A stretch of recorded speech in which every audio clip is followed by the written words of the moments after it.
રાજકોટની કરીએ, જ્યાં રાજકોટની સૌરાષ્ટ્ર યુનિવર્સિટી ફરી એકવાર પરીક્ષાના છબરડાને લીધે વિવાદમાં સપડાઈ ગઈ છે। 22 જાન્યુઆરીના રોજ લેવાયેલી બીકોમ સેમેસ્ટર 1ની પરીક્ષામાં પર્સનાલિટી ડેવલપમેન્ટ એન્ડ કમ્યુનિકેશન સ્કિલના ઓપ્શનલ પેપરમાં ગંભીર ક્ષતિ સામે આવી છે। નિયમ અનુસાર પેપર 50 માર્ક્સનું હોવું જોઈએ, પરંતુ તેના બદલે વિદ્યાર્થીઓને માત્ર 25 માર્ક્સનું જ પેપર વહેંચવામાં આવતા પરીક્ષા કેન્દ્રો ઉપર ભારે હોબાળો જોવા મળ્યો। આ ભૂલના કારણે વિદ્યાર્થીઓની સાથે સુપરવાઇઝર અને સાથે જ અધ્યાપકો પણ મૂંઝવણમાં મુકાઈ ગયા હતા। વિદ્યાર્થીઓએ તાત્કાલિક ઉચ્ચ અધિકારીઓને જાણ કરતા નવું પેપર છપાવીને મોકલવામાં આવ્યું હતું। આ પ્રક્રિયામાં વિદ્યાર્થીઓનો અડધો કલાક જેટલો કિંમતી સમય બગડ્યો હતો, જેને સરભર કરવા માટે યુનિવર્સિટીએ પરીક્ષાના અંતે વધુ સમય આપ્યો હતો। વધુ માહિતી સાથે સંવાદદાતા રવિ મોટવાણી રાજકોટથી લાઈવ જોડાયા છે। રવિ, પ્રશ્ન ઊભો થાય છે કે પરીક્ષામાં આવી ગંભીર બેદરકારી સામે આવે જ કેમ, જ્યારે અધ્યાપકો અને સાથે સુપરવાઇઝર જ્યારે ધ્યાન રાખતા હોય છે? આવી ભૂલ ન હોવી જોઈએ।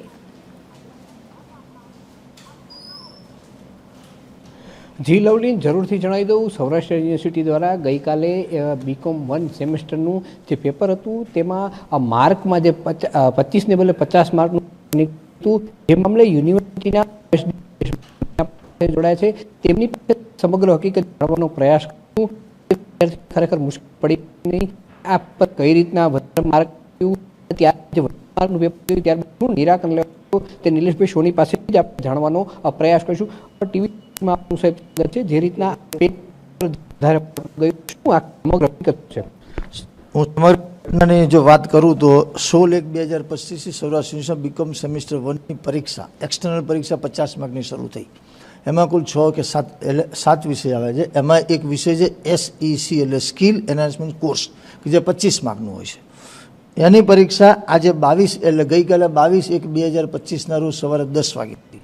અમારે સિસ્ટમ એવી છે કે QPDS સિસ્ટમ એટલે ક્વેશ્ચન પેપર ડિલિવરી સિસ્ટમ, કે પરીક્ષાના 1 કલાક પહેલાં જ યુનિવર્સિટી અથવા તો જે તે કોલેજો પોતાના લોગિનમાંથી પેપર ડાઉનલોડ કરી શકે। 9:05 અમને ખબર પડી, એક કોલેજમાંથી ફોન આવ્યો કે સાહેબ SEC જે 25ના બદલે 50 માર્કનું ભૂલથી પ્રિન્ટ આવી છે। તો મેં 9:30 સુધીમાં 7 કુલ વિદ્યાર્થી, હું આમ ઇન્ટરપ્ટ કરું કે બીકોમમાં અમારે કુલ વિદ્યાર્થી જે પરીક્ષા આપી 17,470 છે। 90+ કોલેજોમાં વિષય ચાલે છે, અલગ અલગ વિષય। SEC એટલે એક જાતનો ઓપ્શનલ વિષય છે। ગઈકાલે કુલ 10 વિષય હતા। એમાં જે વિષય છે personality development and communication skill, એ 7 કોલેજોમાં કુલ 679 વિદ્યાર્થી રાખેલો હતો।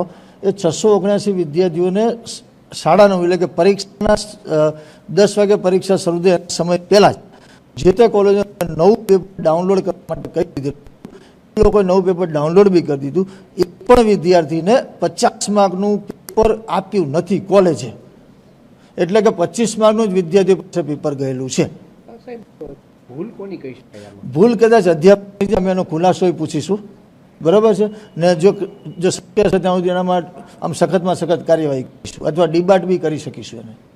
ભૂતકાળમાં પણ આ ભૂલો થઈ છે, આપણે સતત પગલાં લેતા હોય છે, શું અધ્યાપકોને શું સલાહ મામલે કે ભૂલ? હા, એટલે અધ્યાપકોને સલાહ એવી છે મારી, તમે લોકો સિલેબસ ચેક કરો, માર્કિંગ સ્કીમ ચેક કરો અને પછી કરો। અમારા લોકો સૌરાષ્ટ્ર યુનિવર્સિટી એક જ યુનિવર્સિટી છે કે અમે અધ્યાપક પાસેથી ડાયરેક્ટ હસ્તલિખિત પ્રશ્ન મંગાવતા જ નથી। એ લોકો પોતાના લોગિનમાંથી પેપર સેટ કરી ઓકે કરે એ પછી, એટલે અમે લોકો ડિજિટલી પેપર મંગાવીએ છીએ। સાહેબ, ભવિષ્યમાં આવી ભૂલ ન થાય તેના માટે યુનિવર્સિટી કંઈ કડક નિયમ બનાવશે? ભવિષ્યમાં અમે લોકો અધ્યાપકને હવે પછી સિલેબસે મોકલીશું, માર્કિંગ સ્કીમે મોકલીશું અને અધ્યાપકોનો એક વર્કશોપ બી કરીશું કે ભાઈ તમારે આ રીતે પેપર સ્ટાઇલ છે, માર્કિંગ છે, આ રીતે પેપર કાઢવાના રહેશે। બિલકુલ રવિ, આભાર સમગ્ર માહિતી સાથે જોડાવા બદલ।